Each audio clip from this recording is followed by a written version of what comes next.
चलिए, first are the fill in the blanks. Friction opposes the dash between the surfaces in contact with each other.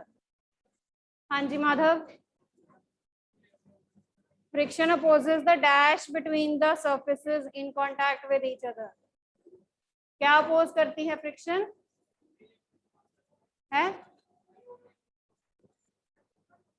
You can write down motion. Right? It opposes the motion of the two objects that are in contact. Friction depends on dash of the surfaces. हाँ जी नव्या. Friction depends on dash of the surfaces. Surfaces की resistance पे. हमने कल activity भी की थी एक surfaces वाली. फ्रिक्शन किसके ऊपर डिपेंड करेगी? Nature of the surfaces. ठीक है, तो आंसर इज नेचर कि आपकी सरफेस कैसी है. आइदर इट इज स्मूथ और rough. Okay, coming to the next part. Friction produces dash. हाँ जी राधिका, फ्रिक्शन क्या प्रोड्यूस करती है बेटा?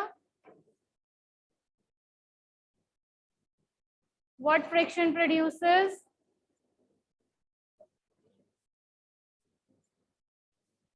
कितना टाइम बेटा?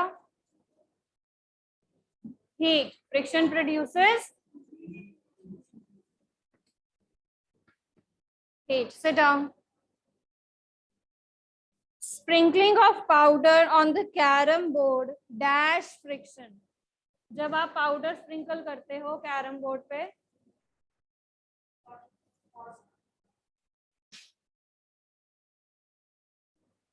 so the fourth question, sprinkling of powder on the carrom board dash friction. तो जब आप कैरम बोर्ड के ऊपर पाउडर करते हो स्प्रिंकल, तो क्या होता है फ्रिक्शन को? हाँ जी Anant, what happens then? Is it increases or decreases the friction? It reduces or decreases friction. बैठिए. Fifth one, sliding friction is dash than the static friction. हाँ जी बेटा, it is always less than. ठीक है, less लिख सकते हो. It is less than. Second part, 4 children were asked to arrange forces due to rolling, starting and sliding friction in the decreasing order. ठीक है, सबसे पहले हमने कौन सा ऑर्डर लिखना है? Decreasing order. दैट मींस जो जिसका मैग्नीट्यूड सबसे ज्यादा है आपने पहले वो लिखना है, देन उसके बाद जिसका कम है आपने वो लिखना. ओके, आपको अरेंजमेंट्स दिए हुए हैं. Rolling, starting, sliding, rolling, sliding, static, static, sliding, rolling और स्लाइडिंग, स्टैटिक एंड रोलिंग. हाँ जी ईशान बोलो. स्टैटिक में सबसे ज्यादा फ्रिक्शन है, फिर स्लाइडिंग में, देन इज दी रोलिंग. ठीक है, तो हमने ये एग्जांपल की थी. जब चीज जो है वो रेस्ट पे है तो उसको पहले इनिशिएट करना, मोशन में लाना ही बहुत डिफिकल्ट होता है. Once it is set in motion then it is very easy to move. ठीक है, फिर स्लाइडिंग फ्रिक्शन हो जाती है, और अगर आपने उसके बीच में व्हील्स लगा दिए फिर तो बहुत इजी है उसको मूव करना. Okay, next, Alida runs her toy car on dry marble floor, wet marble floor, newspaper and towel spread on the floor. तो उसने 3 चीजें ली हैं. एक ड्राई मार्बल फ्लोर लिया है, एक वेट लिया है, न्यूज़पेपर और टॉवल लिया है. ठीक है जी. The force of friction acting on the car of different surfaces in increasing order. अब हमने फ्रिक्शनल फोर्स का मैग्नीट्यूड बताना है किस ऑर्डर में? इंक्रीजिंग में, यानी कि सबसे छोटा, फिर बड़ा, बड़ा एंड बड़ा. ठीक है, तो ऑप्शन सुन लो पहले. Wet, dry, newspaper and towel. Newspaper, towel, dry and wet. Towel, dry, newspaper, dry and wet, and then wet, dry, towel and newspaper. हाँ जी अकुल बोलो. ए ऑप्शन में क्या है? सबसे कम कौन ऑफर करेगा friction? wet marble floor. Then then dry marble floor, then newspaper. आप न्यूज़पेपर पे भी फिसल जाते हो, right, as compare to towel. ठीक है, तो ऐसे आपने डेली लाइफ एग्जांपल्स के साथ रिलेट करके देखना. ओके, तो क्या इंक्रीजिंग लिखा है मैंने. सबसे ज्यादा जो है वो फ्रिक्शन कौन ऑफर करेगा? टॉवल करेगा. इसलिए आप टॉवल पे कभी गिरते नहीं हो, ठीक है ना, क्योंकि वो आपको फ्रिक्शन प्रोवाइड कर रहा है. न्यूज़पेपर पे फिर भी आप गिर जाते हो क्योंकि उसका टॉवल से मैग्नीट्यूड कम हो जाएगा. ड्राई मार्बल फ्लोर पे भी हम गिर जाते हैं, ठीक है, वेट पर तो गिरते ही गिरते हैं. चलिए next. Suppose your writing desk is tilted a little. A book kept on it starts sliding down. Show the direction of frictional force acting on it. Show करना है. कैसे show करोगे अब? They have said show the direction of the frictional force acting on it. चलिए, उन्होंने क्या कहा है कि आपका जो डेस्क है आपने उसको टिल्ट कर दिया है, लाइक दिस. ऐसे सीधा था, ठीक है, सीधा होने की बजाय अब वो कैसा है? It is slightly tilted. तो बना लेते हैं पहले. सीन कुछ ऐसा आएगा नजर आपको जब टिल्ट हो जाएगा. हाँ, नहीं, हमने सिंपल शो करना है ना, शो करनी है फ्रिक्शनल फोर्स किस तरह अफेक्ट करेगी. ओके, तो ये डेस्क आपका सिंपल था, उसके बाद आपने उसको टिल्ट कर दिया है. Now this is in the tilted position. अब इसके ऊपर आपने क्या रखी हुई थी? एक book. You have placed a book over it, ठीक है, so let this be a book. अब जब आपने इसको टिल्ट किया है तो बुक किस तरफ मूव करेगी? नीचे. Right means the motion of the book is downward. यानी कि फोर्स किस तरफ लग रही है? डाउनवर्ड लग रही है. ठीक है, the force due to book is acting downward. तो फ्रिक्शनल फोर्स किस तरफ लगेगी? ठीक है, so this is the magnitude of the frictional.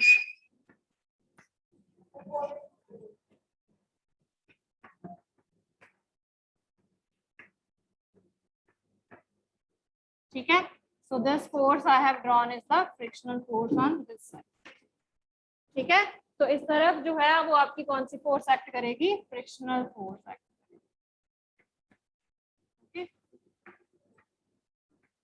That acts opposite to the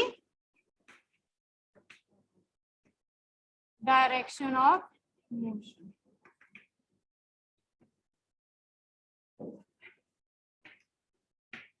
ठीक है जी, क्लियर हो गया.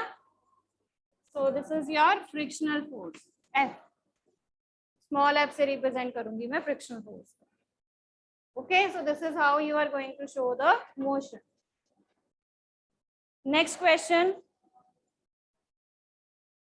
You spill a bucket of soapy water. Spill means गिराना. ठीक है, आपने क्या किया है? आपने सोपी वाटर की जो बकेट है उसको मार्बल फ्लोर पे एक्सीडेंटली वो गिर गई है आपसे. Would it make it easier or more difficult for you to walk on the floor?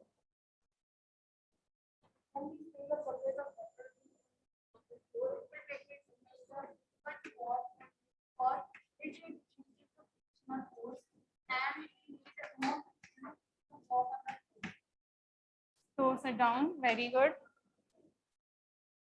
हाँ जी, यस तो रन्या बोलिए बेटा. It is possible to walk on the floor because of the friction present between our feet and the ground. For walking, we push the ground in backward direction with our feet. The force of friction pushes it in the forward direction and allows us to walk. The force of friction decreases between the ground and the feet when there is soapy water split on the floor. Hence, it becomes difficult to walk on the soapy floor. Very good तरन्या. ठीक है, तो क्या reason है? Basically सबसे पहले how we walk. This is due to the frictional force between our feet and ground. हम क्या करते हैं? Whenever we move we push the ground with our feet. ठीक है, तो हम अपने फीट के साथ जो ग्राउंड है उसको पुश करते हैं. ओके, एंड इस पुश के कारण क्या होता है? जो फ्रिक्शनल फोर्स है वो किस तरह अफेक्ट करती है? पीछे की तरफ. ठीक है, so that will help you to move in the forward direction. Right, इस रीजन से हम मूव करते हैं। बट आप सिंपली ये लिख सकते हो वी वॉक, और frictional force it helps us in the walking because of the friction between our feet and the ground. Okay, so frictional force make it easier to move firstly. So when we spill a bucket of soapy water, now soap it acts as a lubricant. ठीक है, तो soap जो है वो एक तरह से lubricant है, that will actually make the surface smooth.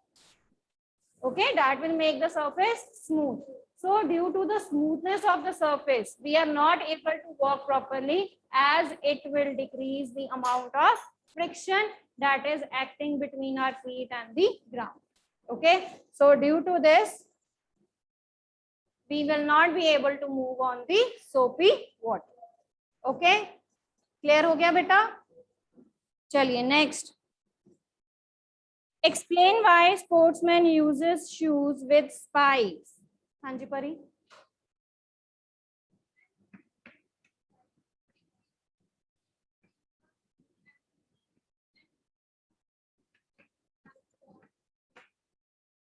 Arish.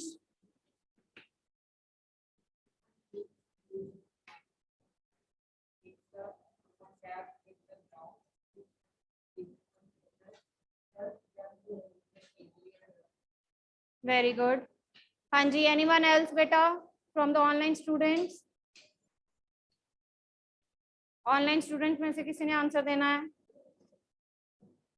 Online कहा है मैंने?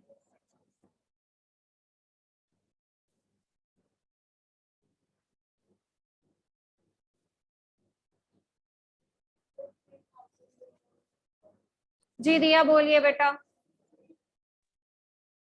यस दिया. Shoes with spikes to get a better grip on the ground. The spikes at the bottom of the shoes increase the friction between the shoe and the ground, which provides the required grip. Which provide the regular?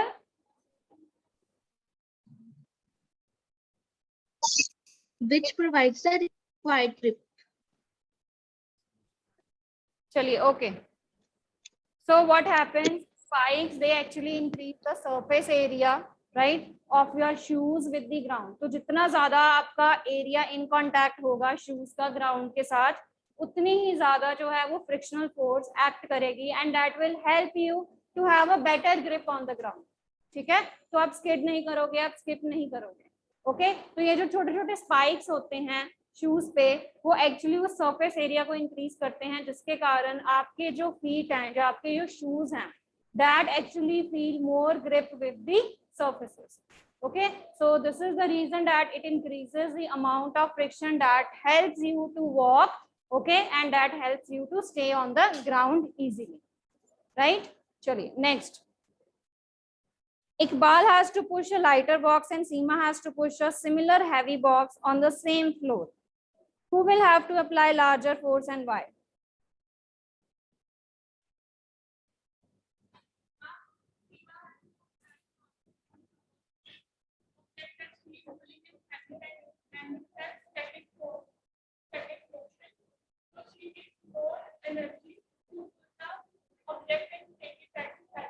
Very good. ठीक है, सो यहाँ पर हम पहले बात करेंगे कि उन्होंने कहा है कि सरफेस सेम है, यानी कि जो सरफेस है वो दोनों को इक्वल फ्रिक्शन प्रोवाइड कर रही है, पहली बात. ठीक है, तो सरफेस का हम यहाँ पर रोल नहीं देखेंगे कि नेचर ऑफ सरफेसेस वाला पॉइंट कैंसिल हो गया. जो हमने दो फैक्टर्स किए थे जिन पे फ्रिक्शन जो थी वो डिपेंड कर रही थी, एक था nature of the surface and second was wait of the body. Okay, तो अब नेचर ऑफ सरफेस सेम है, सेम सरफेस पे वो दोनों जो हैं वो क्या कर रहे हैं, बॉक्स को मूव करवा रहे हैं. सो ये फैक्टर जो है वो अकाउंट नहीं हम करेंगे. So which is the second factor that will see for the frictional force, that is the weight of the body. ठीक है, तो मैंने आपको करवाया था कि जितना ज्यादा बॉडी का वेट होता है उतनी ही ज्यादा क्या होती है, हाँ जी, उतनी ही ज्यादा क्या होती है, फ्रिक्शनल फोर्स एक्ट करेगी. ठीक है, तो यहाँ पर जो हैवी बॉक्स है उसके ऊपर ज्यादा फ्रिक्शनल फोर्स एक्ट करेगी, और जब उसने उसको बेसिकली स्लाइड करवाना शुरू करना है, उसके ऊपर सबसे पहले कौन सी फोर्स एक्ट करेगी, static. That means she has to apply more force on the object to set it into the motion as compared to the lighter one. ठीक है, तो यहाँ पर अमाउंट ऑफ स्टैटिक फ्रिक्शन जो है वो किसके केस में ज्यादा है बेटा? सीमा के केस में ज्यादा है. Okay, so that's why she has to apply more force because that is giving a more static friction to move the box. Okay, clear है? चलिए next. Explain why sliding friction is less than static friction. Last text beta. Explain why sliding friction is less than static friction.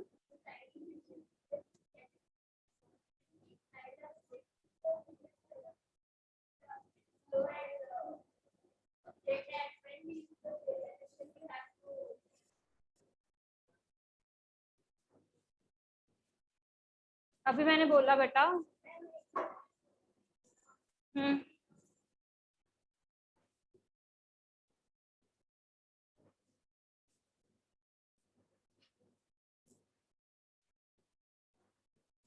हाँ जी, और अनन्या बोलिए.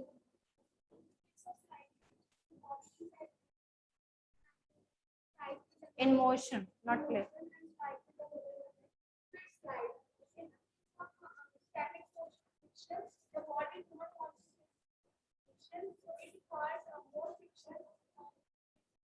Very good. So देखो, जब कोई चीज rest में है या मोशन में है, अपनी एक पोजीशन में है, ठीक है, when the body is in its one motion, one position, either rest or motion. या आपकी भी क्या टेंडेंसी होती है कि अगर आप बैठे हो तो आप ये कहते हो ना कि मैंने नहीं हिलना, मैंने नहीं उठना, ठीक है. सो बॉडीज का भी सेम केस होता है. बॉडीज भी कहते हैं कि अगर मैं रेस्ट में हूँ तो मुझे रेस्ट में ही रहना है, अगर मैं मूव कर रही हूँ तो मुझे मूव ही करते रहना, ठीक है. तो ऐसे ही सिमिलरली अगर मेरे पास कोई ऑब्जेक्ट है और मैं चाहती हूँ कि वो रेस्ट में होने की बजाय मैं उसको मोशन में लेके जाऊं, तो उस ऑब्जेक्ट की क्या टेंडेंसी है? वो ऑब्जेक्ट मुझे क्या कहेगा? मैंने नहीं हिलना, I don't want to be in motion, क्योंकि मैं किस पोजीशन में रहना चाहता हूँ?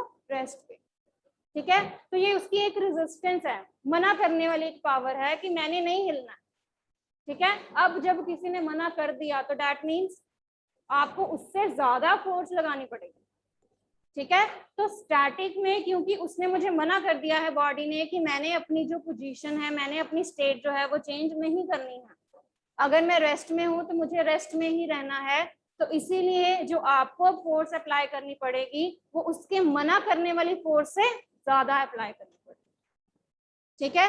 Once it is set into motion, एक बार ही वो मोशन में आ गया, फिर वो जो रेजिस्टेंस वाला केस है अब वो नहीं रहता है.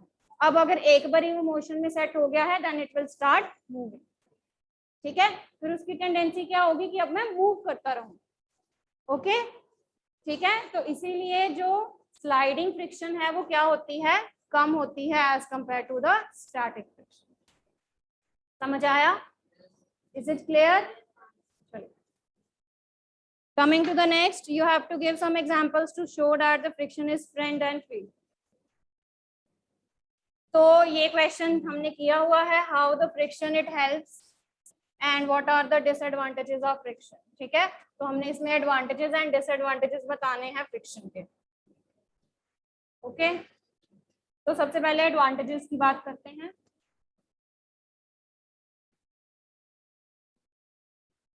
Advantages of friction or how friction is our friend.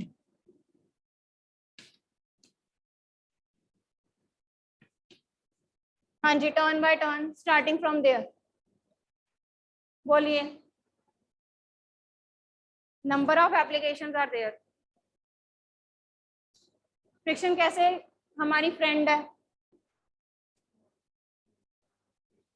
It helps to, ऊंची बोलो बेटा, बी लाउडर.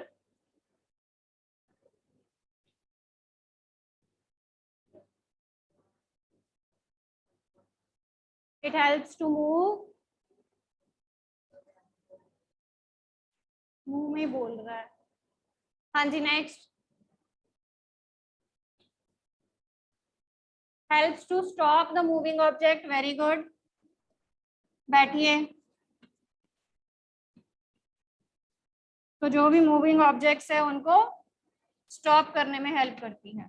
हाँ जी, नेक्स्ट बैठो। Help in burning of match stick. ठीक है, तो जब आप मैच स्टिक को एक रफ सरफेस के साथ रब करते हो then it starts burning. Next,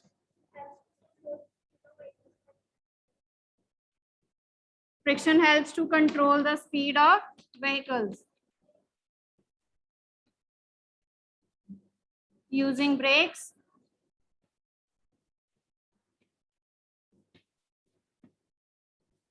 हाँ जी Ananya, so it helps the tires to move smoothly on the road.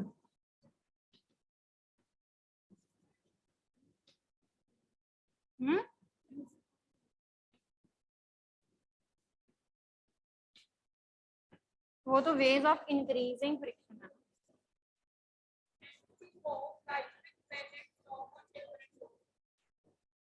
It helps to walk right, ठीक है, लिखने में हेल्प करती है और वॉक करने में हेल्प करती है।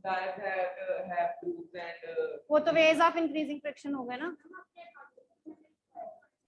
चलो और बस ग्रूव्स दैट हेल्प, यहाँ पर ग्रूव्स वाला पॉइंट भी ऐड कर लो फिर।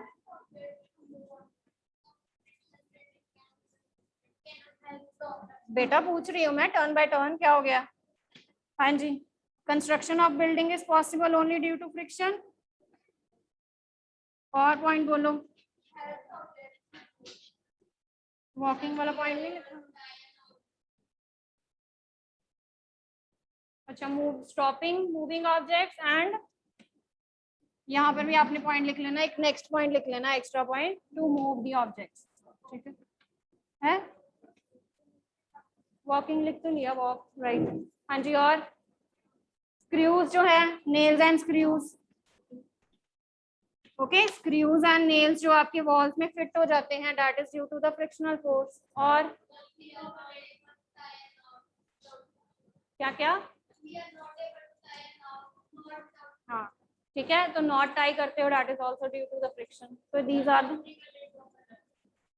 ओपनिंग अ लिड, उसमें क्या आएगा? चलो नेक्स्ट, डिसएडवांटेजेस। हाँ जी बोलिए। Wear and tear of the things like, कौन सी चीजें खराब हो जाती हैं बेटा? शूज, टायर्स, मिक्सर ग्राइंडर जो आपकी मशीन्स होती हैं, ठीक है, इलेक्ट्रॉनिक मशीन जो आप घर में यूज करते हो वो सारे उनको वेयर टेयर्स करती हैं। ठीक है, मशीन्स, टायर्स और शूज, सोल्स ऑफ शूज। ठीक है, तो मशीन में आप सारी मशीन्स ले सकते हो, मिक्सर ग्राइंडर, ऑटोमोबाइल्स जो भी हैं हमारे।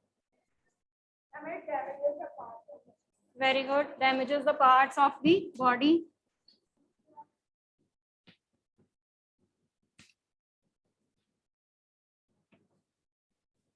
हीट लॉस करती है, that means wastage of energy. हाँ जी, एनी अदर पॉइंट?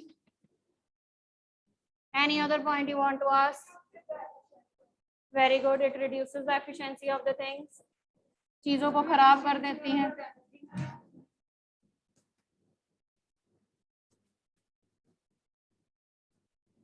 डैमेज करना अलग बात होती है, एफिशिएंसी किसी की लाइफ टाइम को कम कर रही है।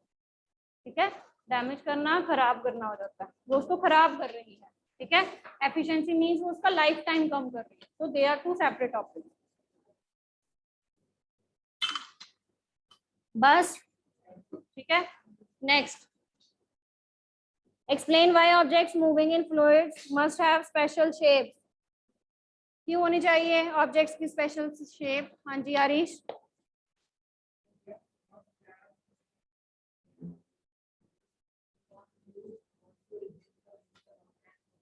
Very good,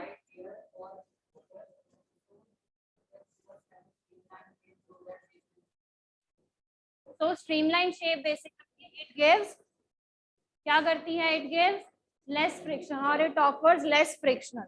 Okay, and the frictional force in case of fluids that we called as drag. So the drag, it actually decreases in case of the streamlined shape. Okay, so here you can quote the examples of fishes, right? Boats, bullet trains, aeroplanes, birds, right? That move in the air and in the water, and they can have a smooth movement due to this streamlined shape. Okay.